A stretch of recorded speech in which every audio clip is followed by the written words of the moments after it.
Hey guys, welcome to the FitTown Show. I'm Coach Andrew, joined today by Coach Amanda and Coach Mo. And today we're going to be talking about why we have time caps in our workout.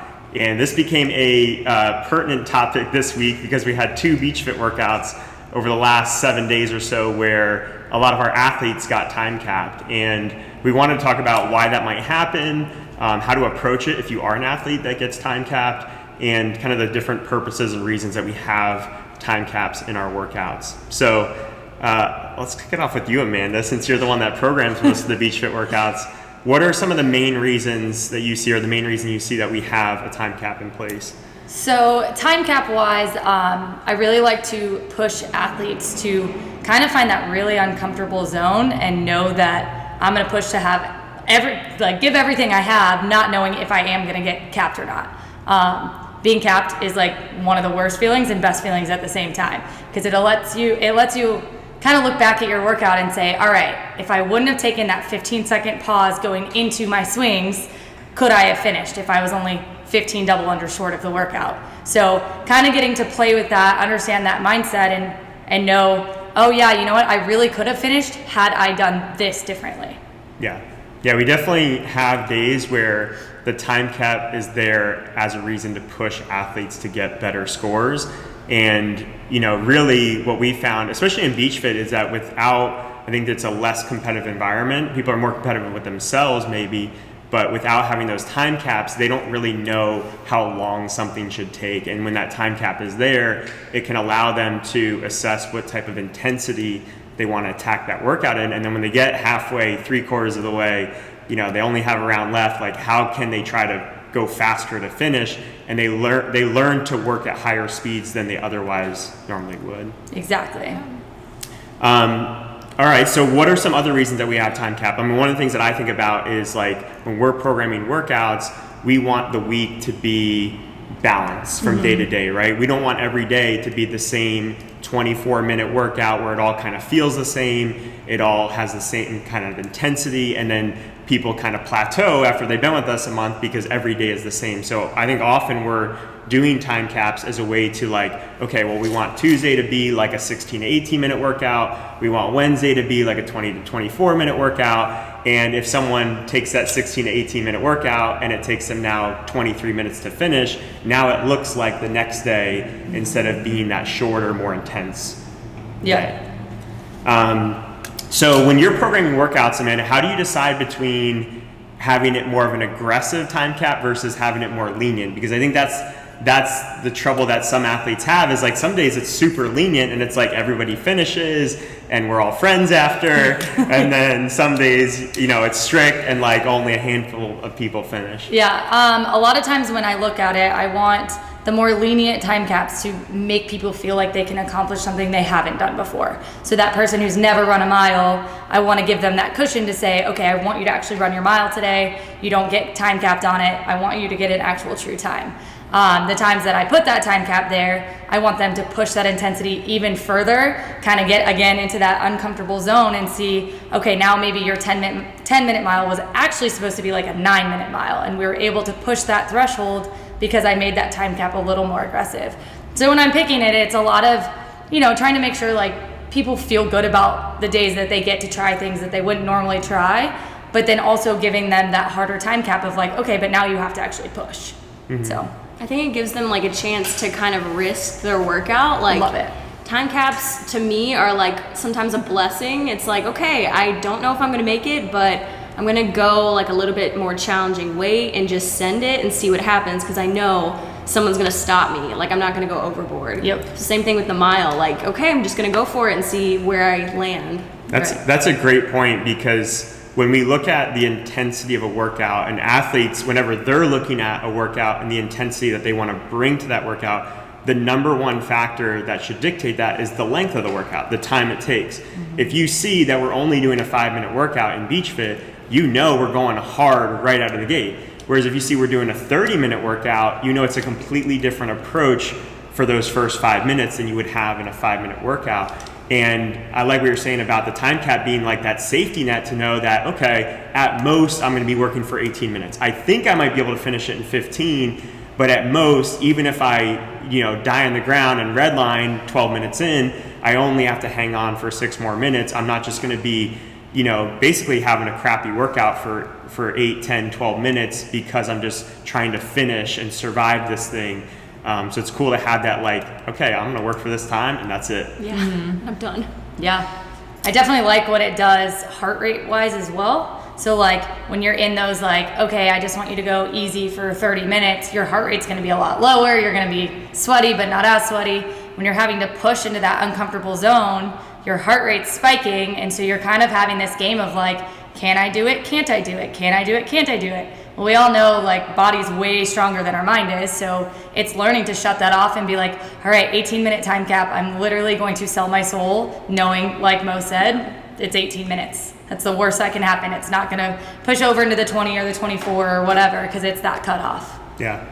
Another reason I see sometimes we're like more generous and less generous with the time caps is simply due to timing of the class. We have 45 minutes, 60 minutes for FTX to get as much as we can get in, and we don't want to be running class over and then affecting the next class or taking away from people's days. So sometimes a time cap just has to be more aggressive because we have to fit in a lot of things, and that's the reason why. So sometimes when there's a more generous cap, it's like, oh, we have time for it, let's let people finish, even if it's not even if it might let them slack a little bit, where an aggressive time cap might have pushed them more, we still want to give people that time to finish and get a true benchmark. I know one of the things I've seen us do as well is like we've changed time caps on benchmark days, even though we haven't changed the workouts. And that's been really cool to see where someone who didn't finish something, when we give them an extra minute or two, now they have to push that extra to finish. I like seeing that as well. Where do you see athletes like struggling with time caps? Where do you see it being sort of like a negative for them where they struggle with it?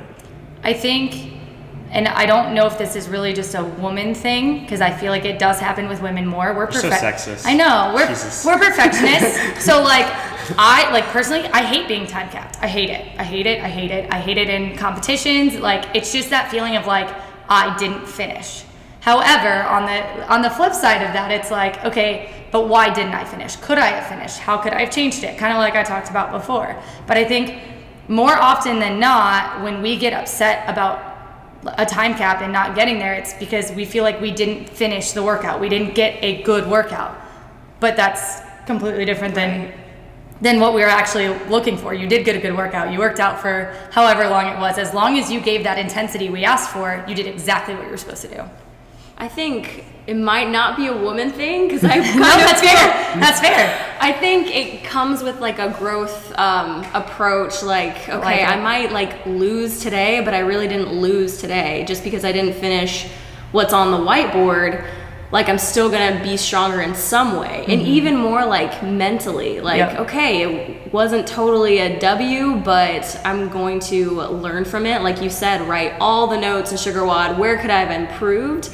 But you still accomplished at least the purpose for that day. Yeah. Even if like you could have made changes, you just like you're moving on. So I think moving on is a good takeaway from. And I think even more like on that point, when you do get time capped that first time, it should almost be like, all right, I'm ready to redo this workout. Like I cannot wait for the repeat. I'm going to give myself the notes. I'm going to give myself the tools to finish the next time and kind of find that. And like, I mean, I got time capped the other day and I was like, all right, like I know exactly why I got time capped. Like I'm going to fix it for the next time and I'm going to make sure I push that little extra to get it done. Yeah. I think that part becomes really fun.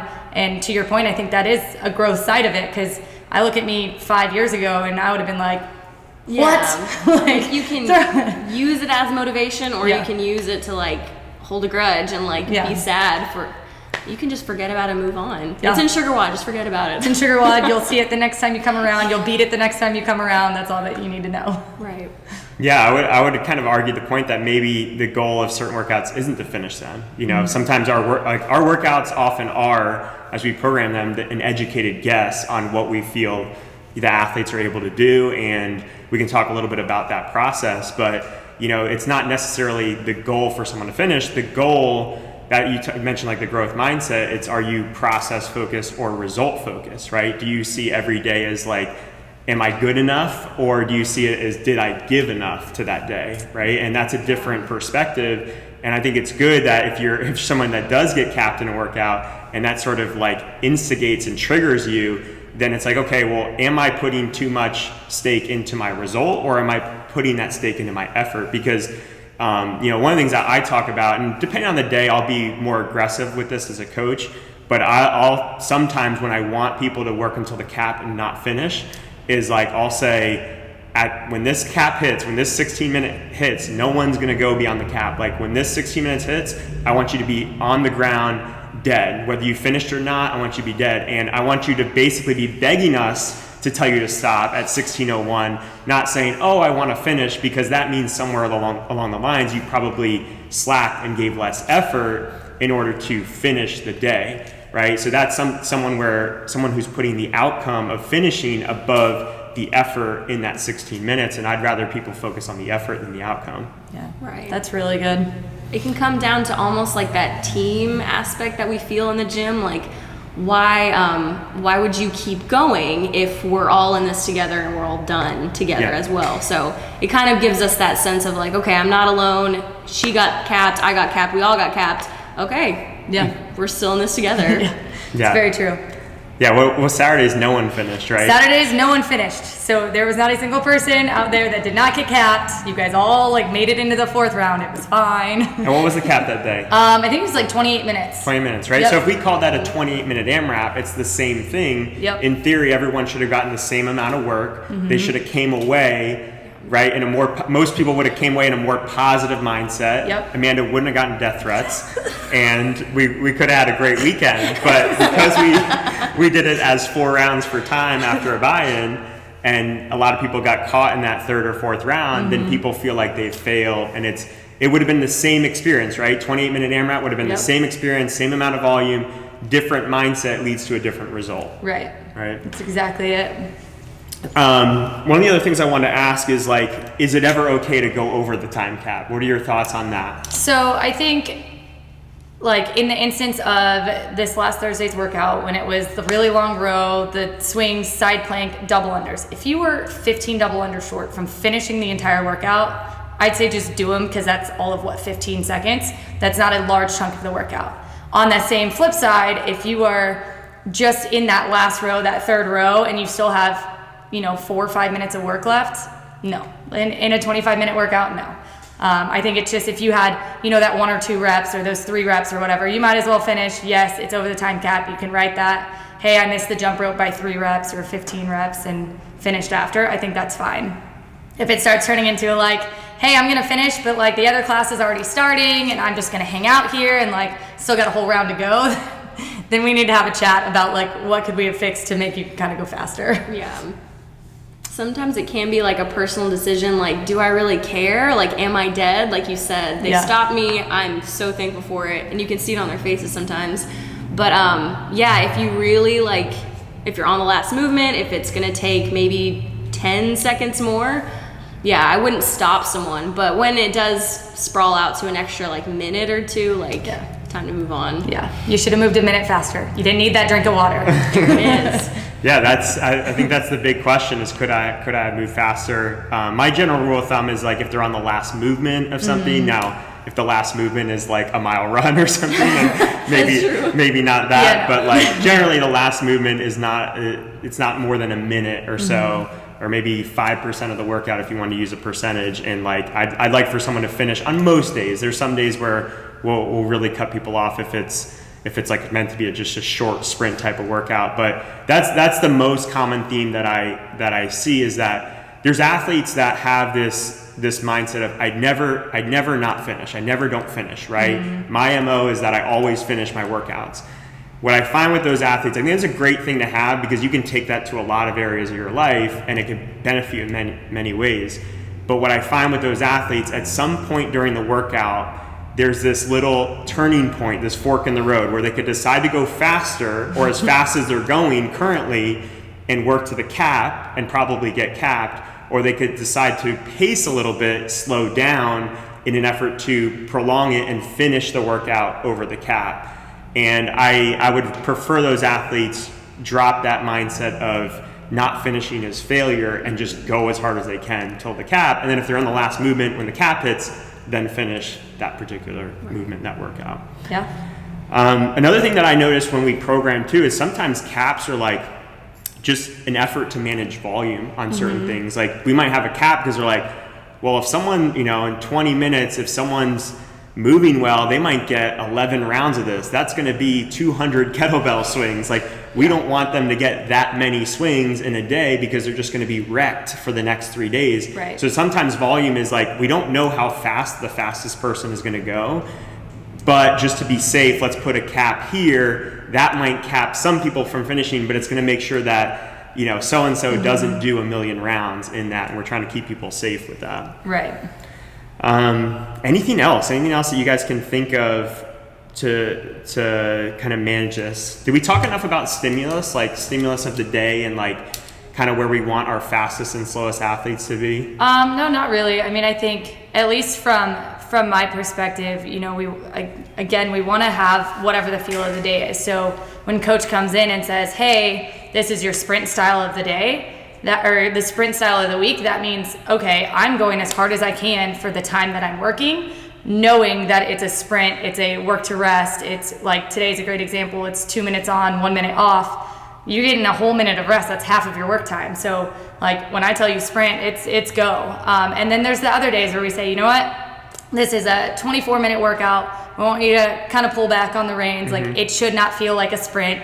It should feel like I'm able to keep the pace I'm going this whole time. And I think that's a huge part, and that's a huge part in the journey and like your goals and your weight loss goals and your fitness goals and your muscle gain goals. Like there's reasons that we do those stimuluses. If I were to say like, hey, I want you to die every single day, we'd probably have a lot of rougher feedback, right? A lot more injuries.